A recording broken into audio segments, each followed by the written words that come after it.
Enrique বলেছিলেন ২০ তারিখে কিছু একটা বলবেন। অনেকেই বলেছেন নেইমার কোপা আমেরিকা খেলবে, এটিই বলেছিলেন এনরিক। আবার কেউ কেউ বলেছে এনরিক নতুন চ্যানেলের সঙ্গে চুক্তি করেছেন। আসলে কি এমন বলেছেন এনরিক তা জানাবো এই ভিডিওর মাধ্যমে।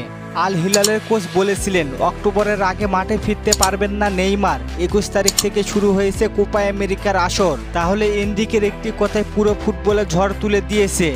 এনরিক এক ইন্টারভিউতে বলেন নেইমার কোপা আমেরিকায় থাকছে এবং এনরিকের সেই কথা নিজের স্টোরিতেও শেয়ার করেছেন। তবে এনরিকের কথায় আমরা ধরে নিতে পারবো কি নেইমার কোপা আমেরিকায় থাকবে? তবে নেইমার নিজেও বলেছিলেন ২ ম্যাচে ব্রাজিলকে নেতৃত্ব দিবেন। এনরিক কি সেটাই বলেছেন তাও এখনো ভালোভাবে বোঝা যাচ্ছে না। তার কথার সঠিক ব্যাখ্যা এখনো পাওয়া যায়নি। তবে এই বিষয়ে আপডেট পেলেই সঙ্গে সঙ্গে জানাবো আপনাদের।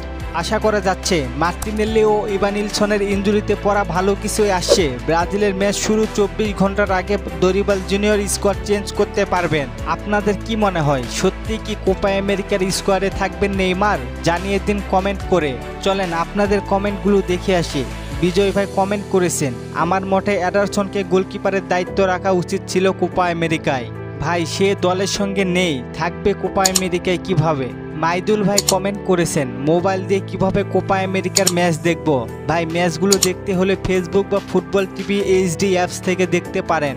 জিহাদ ভাই কমেন্ট করেছেন ভিনিসিয়াস জুনিয়র ক্লাবে এত ভালো ফর্মে থাকে কিন্তু জাতীয় দলে ভালো পারফরমেন্স করতে পারে না কেন?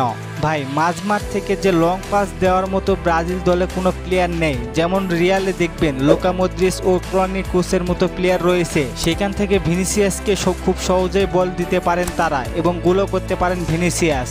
জিহাদ ভাই আবার বলেছেন ব্রাজিল কি পারবে নেইমারকে ছাড়াই কোপা আমেরিকা জিততে? ভাই জিততে পারে, এখনো কোনো শিওরভাবে বলা যাচ্ছে না। আরেক ভাই বলেছেন কুতিনহো কি ব্যাক করতে পারবে? ভাই মনে হয় না সে আবারও ব্যাক করতে পারবেন। আরেক ভাই বলেছেন লাইভে খেলা দেখার জন্য একটি অ্যাপস চাই। আমি অনেকগুলো অ্যাপস ডাউনলোড করেছি কিন্তু কোনো অ্যাপস থেকে খেলা দেখতে পারছি না। ভাই আপনি খেলা দেখার জন্য ইয়াসিন টিভি, ইয়াল্লা টিভি, ফুটবল টিভি এইচডি এবং ফেসবুক লাইভ থেকেও দেখতে পারেন। ধন্যবাদ সবাইকে কমেন্ট করার জন্য।